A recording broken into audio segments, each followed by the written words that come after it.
Flavours of நெல்லை. இன்றைக்கி நம்ம கிச்சனில் சிறுதானிய இட்லி எப்படி செய்கிறதுன்னு பார்க்கலாம். நார்மலாக நம்ம அரிசியில் செய்யக்கூடிய இட்லி மாதிரியே சாஃப்டாக குண்டு குண்டாக அதே மாதிரியான இட்லி இந்த சிறுதானியங்கள்லையும் நம்ம செய்யலாம். சிறுதானியங்களில் அதிகப்படியான சத்துக்கள் இருக்கிறதுனால தினமுமே நம்ம சாப்பாடில் ஏதாவது ஒரு வகையில் இதை சேர்த்துட்டே வரணும். சிறுதானிய இட்லி எப்படி செய்கிறது, எந்தெந்த அளவில் நம்ம சிறுதானியம் எடுக்கணும், இதெல்லாம் இந்த வீடியோவில் பார்க்கலாம். இட்லி அரிசி எந்த அளவுக்கு எடுக்கிறோமோ அதே அளவுக்கு நம்ம சிறுதானியமும் எடுத்துக்கணும்.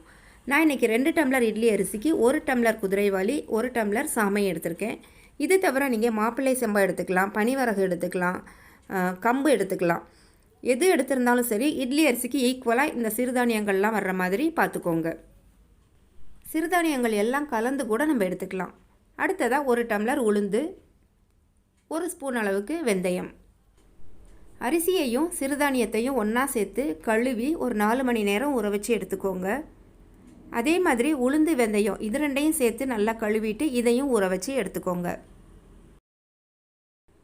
நல்லா ஊறினதுக்கப்புறமா சிறுதானியம் தனியாக, உளுந்து தனியாக, எப்போது நம்ம இட்லிக்கு எப்படி அரைப்போமோ அதே மாதிரி தனியாக அரைச்சி எடுத்துக்கோங்க. இப்போ பாருங்கள், உளுந்து தனியாக, அரிசி தனியாக, அதாவது சிறுதானியமும் அரிசியும் தனியாக அரைச்சி எடுத்து வச்சுருக்கேன். இது உங்களுக்கு காட்டணுங்கிறதுக்காக நான் தனித்தனியாக எடுத்து வச்சுருக்கேன்.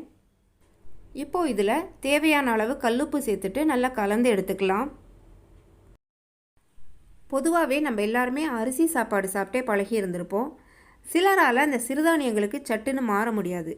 அந்த மாதிரி சமயத்தில் இட்லி, தோசை, பொங்கல்னு அதிலெல்லாம் நம்ம சிறுதானியங்களை எடுத்து பழகிக்கலாம். இப்போ இட்லி மாவை கையாலேயே நல்லா கலந்து எடுத்துக்கலாம். அப்போ தான் மாவு நல்லா பொங்கி வரும். 2-3 நிமிஷமாவது நம்ம நல்லா கலந்து எடுக்கணும். அப்போ தான் மாவு நல்லா பொங்கி வரும். மாவு நல்லா புளிச்சு பொங்குனா தான் இட்லி டேஸ்ட்டாக இருக்கும். இப்போ மாவு கலந்துட்டோம். இது ஒரு 8 மணி நேரம் புளிக்கட்டும். இதை நல்லா மூடி வச்சிடலாம். இந்த மாவு நல்லா பொங்கி வரும். அதனால் கொஞ்சம் பெரிய பாத்திரத்திலேயே மாவை ஊற்றி வைங்க. மறுபடி ஒரு தடவை அளவு சொல்லிடுறேன்.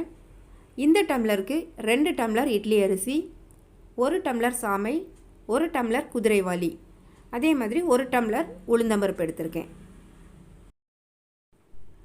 மாவு எப்படி பொங்கியிருக்குது பாருங்கள். இதனால தான் நான் கொஞ்சம் பெரிய பாத்திரத்தில் மாவு அரைச்சி வைக்க சொன்னேன். பிகினர்ஸ்காண்டி சொல்கிறேன். எப்போவுமே இட்லிக்கு மாவு அரைக்கும் போது உளுந்தில் தண்ணி தெளித்து பொங்க பொங்க அரைக்கணும். மொத்தமாக கொட்டிடக்கூடாது. அதே மாதிரி அரிசி அரைக்கும் போது ரொம்ப மையாக அரைக்காமல் கொஞ்சம் பிறுபிறுப்பாக தான் அரைக்கணும். இட்லி தட்டில் கொஞ்சமாக எண்ணெய் தடவிட்டு நம்ம மாவை ஊற்றி வேக வச்சு எடுத்துக்கலாம். நான் இன்றைக்கி குதிரைவாலியும் சாமையும் எடுத்துருக்கிறதுனால இட்லி வெள்ளையாக தான் இருக்கும்.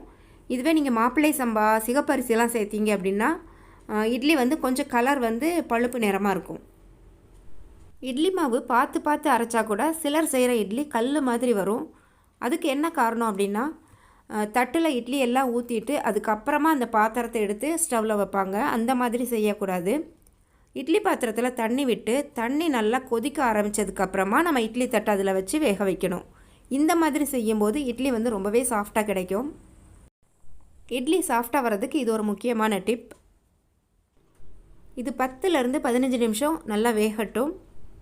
இட்லி வெந்ததும் நல்ல வாசனை வரும். அப்போ நம்ம ஸ்டவ் ஆஃப் பண்ணிடலாம். இட்லி நல்லா வெந்துருச்சு. உடனே நம்ம இதை பிளேட்லேருந்து எடுக்க வேண்டாம். சூடாக இருக்கும்போதே நம்ம இட்லி எடுத்தோன்னா இட்லி பிஞ்சு பிஞ்சு வரும். 1 நிமிஷம் இதை ஆற விட்டுட்டு அதுக்கப்புறமா ஒரு ஸ்பூனில் கொஞ்சமாக தண்ணி தொட்டுட்டு இதை எடுத்தோம் அப்படின்னா இட்லி அழகாக எடுக்கிறதுக்கு வரும். இது எல்லாருக்குமே தெரிஞ்சிருக்கலாம். தெரியாத பிகினர்ஸ்காண்டி தான் இந்த டிப்.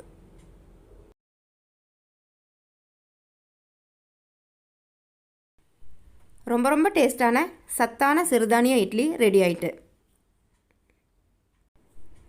இட்லி பார்க்கவே குண்டு குண்டாக அவ்வளோ அழகாக இருக்குது. இட்லி ரொம்பவே சாஃப்டாகவும் இருக்கும். பாருங்கள் எந்த அளவுக்கு சாஃப்டாக இருக்குது. இந்த சிறுதானிய இட்லியை நீங்களும் உங்கள் வீட்டில் செஞ்சு பாருங்கள். செஞ்சு பார்த்துட்டு உங்களோட ஃபீட்பேக் எங்களுக்கு கொடுங்க. இந்த இட்லி உங்களுக்கு பிடிச்சிருக்குதா? அப்போ மறக்காமல் லைக் பண்ணுங்கள், கமெண்ட் பண்ணுங்கள், ஷேர் பண்ணுங்கள். Thanks for watching.